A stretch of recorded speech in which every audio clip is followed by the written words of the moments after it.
이 시간에는 뉴타입이 왜 4차 산업혁명의 수혜자가 되는가에 대해 말씀드리겠습니다. 뉴타입은 창조적이고 사고의 자유로움을 추구하죠. 사고의 자유로움은 어디에도 매이지 않게 해줍니다. 왼쪽 22%에 있는 올드타입들은 주변에서 자신을 어떻게 평가하는가, 또 어떻게 하면 평가가 좋아지나, 이런 거에 엄청난 중요성을 부여합니다.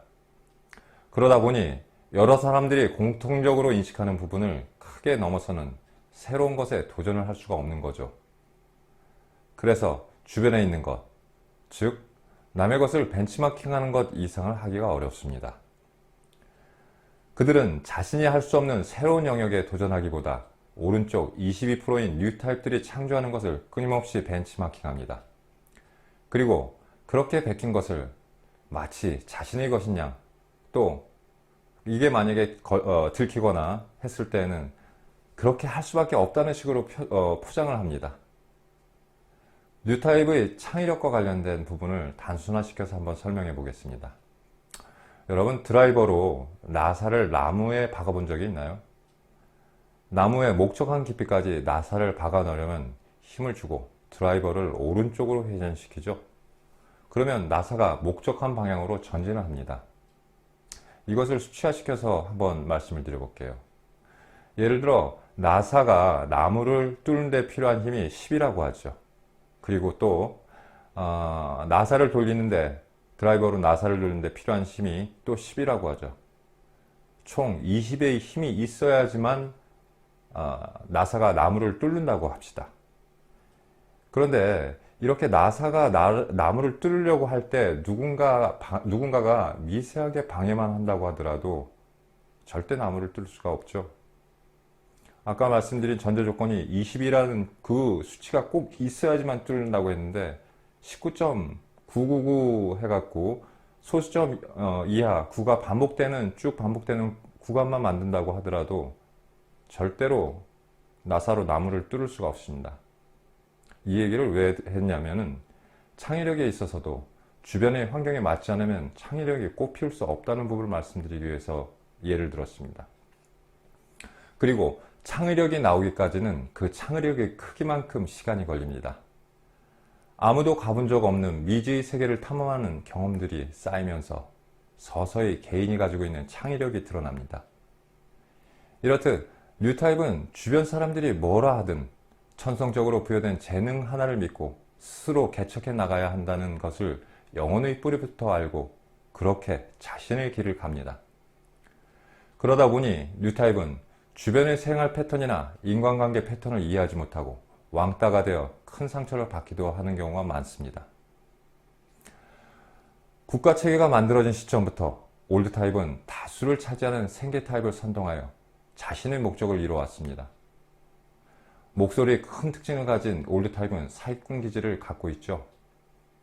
항상 그럴듯한 말로 접근하여 생계타입과 뉴타입을 선동한 후 자신의 입맛에 맞지 않게 움직이게 되면 공포심을 조장하고 협박을 서슴지 않던 것이 바로 올드타입이죠. 그 예를 하나 보죠. 조국 사태가 일어나기 전까지 보통 사람들 사이에서 생긴 통념이 있었죠. 아무리 욕을 먹어도 장관까지 올라간 사람이라면 그래도 일정 수준 그릇을 갖췄겠지. 일반 평민과는 좀 다른 비범한 면이 있겠지.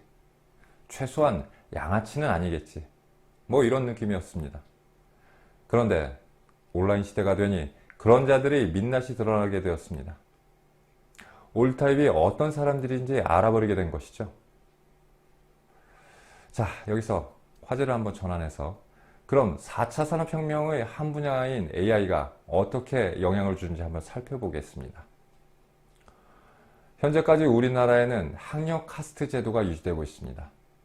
명문대학교에 가기 위해서라면 억만금을 들여도 아깝지 않다는 것이 학부모들의 입장이었죠. 그런데 4차 산업혁명 이후 기존 학력 카스트 제도는 시대의 뒤편으로 아마 사라지게 될 수밖에 없을 겁니다. 현재 우리나라 최상위 학과는 이공계는 의대, 인문계는 법대죠. 그런데 앞으로 10년 내에 의사, 약사, 판사, 변호사, 회계사 등등 엄청난 경쟁률의 시험을 통과해야만 하는 그런 직종은 크게 축소되거나 모두 사라질 수밖에 없을 겁니다.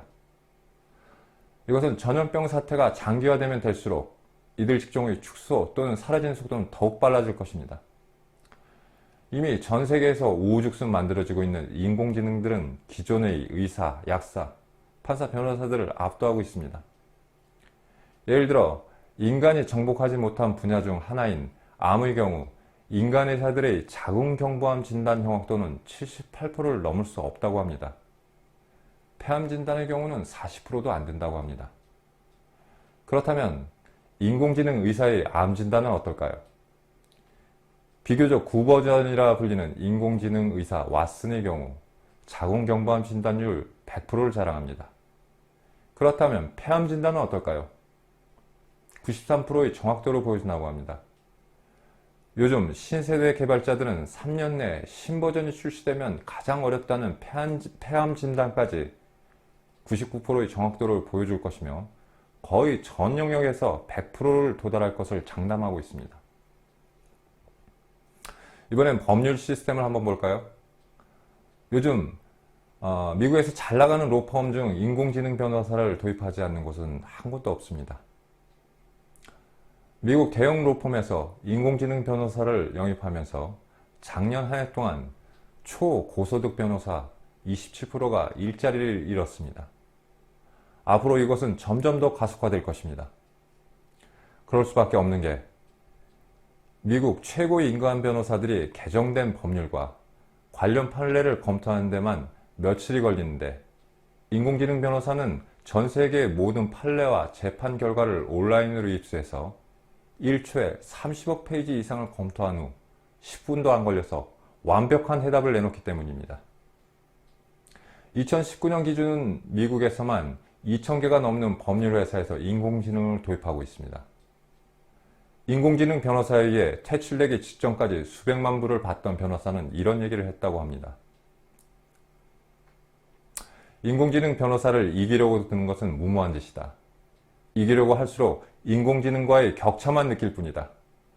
누군가가 변호사 되기를 꿈꾼다면 다른 일자리를 알아봐야 할 것이다. 사실 학력 카스트 제도는 올드 타입들이 자신들의 기득권을 지키기 위해 만들어낸 제도에 불과합니다. 지금껏 지식을 얕고 넓게 습득한 사람이 명문대학교에 합격할 수밖에 없는 시스템이었으니까요. 이것은 올드 타입에게 딱 맞는 교육 방식입니다. 반면 뉴 타입의 특기는 무엇인가요? 자신이 가진 재능을 알고 그 한 분야만 깊이 있게 이해하고 그것을 창의적으로 응용하는 것이 뉴 타입입니다. 인공지능 탄생 이전까지는 올 타입의 특기인 얕고 넓게 배워서 이리저리 짜집기 하는 것이 통했습니다. 그러나 더 이상 그런 수준의 결과들은 어디에도 쓸모가 없습니다. 전 분야에서 보다 근원적이고 깊은 이해도를 가진 사람만이 살아남을 것이며 뉴타입의 창조력이야말로 빛을 발하게 될 것입니다. 게다가 자신의 길을 간다는 것 자체가 뉴타입에게 있어서 가장 중요한 덕목이죠. 올드타입, 생계형과 구분하는 가장 중요한 기준이기도 하고요. 뉴타입에게 있어서 선천적인 재능은 무엇보다도 중요합니다. 자신이 좋아하는 것, 결국 그 분야에 재능이 있음을 의미하죠. 천부적 소질이 없이 뭔가를 좋아하면 금방 실증을 낼 수밖에 없으니까요. 우리 주변에는 생계 타입이 되기 위한 사회적 통념, 교육 시스템이 널려 있죠. 이렇게 주변에 의해 강요된 것을 마치 자신이 좋아하는 것인 줄 착각을 하고 삽니다. 부모에게서 받은 영향들, 잘 사는 기준, 이렇게 하면 다른 사람에게 내가 돋보일 거야 라는 생각, 이런 것에 빠져있는 사람들이 생계 타입과 올드 타입이죠. 모든 중심이 외부에 맞춰져 있으니 생계 타입과 올드 타입이 되는 것입니다. 생각의 중심을 자신의 내면 깊은 곳으로 향하게 되면 그 순간부터 자신의 길을 가게 될 뿐 주변의 다른 것을 신경 쓸 여유가 없습니다. 매 순간 자신의 길을 가면서 느껴지는 다양한 것을 보고 느끼기에도 바쁜데 무엇을 신경 쓰겠습니까? 뉴 타입의 이런 삶의 자세를 생계형과 올드 타입은 이해할 수가 없습니다. 주변 사람들과 그냥 더불어 잘 살면 되는 것을 뭐 그리 유별나게 사나? 라고 그렇게 말을 하죠. 뉴타입의 삶의 방식을 비웃습니다. 지금까지 뉴타입은 올드타입과 생계타입이 만든 시스템에 맞춰 살아야만 했습니다. 거의 모든 조직에서 결정권은 올드타입에게 있었으며 뉴타입은 올드타입의 사고방식을 이해하지 못하면 불이익을 받는 사회구조가 1000년 넘게 유지가 되었던 거죠. 앞으로는 어떨까요? 이제 올드타입과 생계타입은 뉴타입을 이해해야만 합니다. 그렇게 하지 않고서는 아마 살아남기 어렵게 될 것입니다. 올드타입이 장악한 기득권층은 끊임없이 인공지능에 의해 디스토피아가 될 것이라고 주입하고 있지만 정말 모든 사람에게 디스토피아가 될까요? 조선시대 왕과 양반의 평균 수명은 40살을 넘지 못했다고 하죠. 대부분 병으로 죽었다고 합니다. 구한말 시대에 수준 높은 의료 체계를 전파하기 위해 조선에 도착한 백인들을 조선의 왕과 양반은 어떻게 대했나요? 자신들은 백인들이 만들어낸 것들을 그토록 좋아하면서 백성들에겐 그들이 들어오면 마치 큰일이라도 날 것처럼 적대 감정을 부추겼죠. 이유는 간단합니다. 조선보다 비교할 수 없이 발달된 백인들의 문명이 전파되면 자신들이 기득권이 사라질 것을 불을 보듯 뻔했기 때문입니다. 지금 같은 의료 시스템이 없던 조선시대로 돌아가서 살라고 하면 그럴 사람이 있을까요? 멀리 볼 것도 없습니다. 컴퓨터와 스마트폰이 처음 나왔을 때 온갖 디스토피아적 얘기들이 난무했었죠. 그런데 지금은 어떤가요? 다들 스마트폰을 쓰고 있는데 나만 스마트폰 없이 그렇게 생활하라고 하면 그럴 사람이 있을까요? 대략 10년 후 인공지능이 기존의 직업들을 대체한 그런 사회가 되면 그 투명함과 편리성에 모두가 만족하고 익숙하여 누군가 과거로 돌아가야 한다고 하면 돌아가고 싶지 않다고 얘기할 것이 불보듯 또한 뻔합니다. 그리고 그런 사회에서 뉴타입은 사회 전반을 주도해 나갈 것이고 올드타입과 생계타입 그들도 변화된 사회에 적응해 갈 수밖에 없을 것입니다. 인공지능은 폭넓은 분야에서 엄청난 혜택을 가져올 것이 불을 보듯 뻔합니다. 인공지능에 의해 기득권이 박탈당할 올드타입에겐 기분 나쁜 소리일 수 있겠지만요. 오늘은 여기까지 하겠습니다. 구독, 좋아요 눌러주시면 좋은 일이 있을 겁니다. 감사합니다.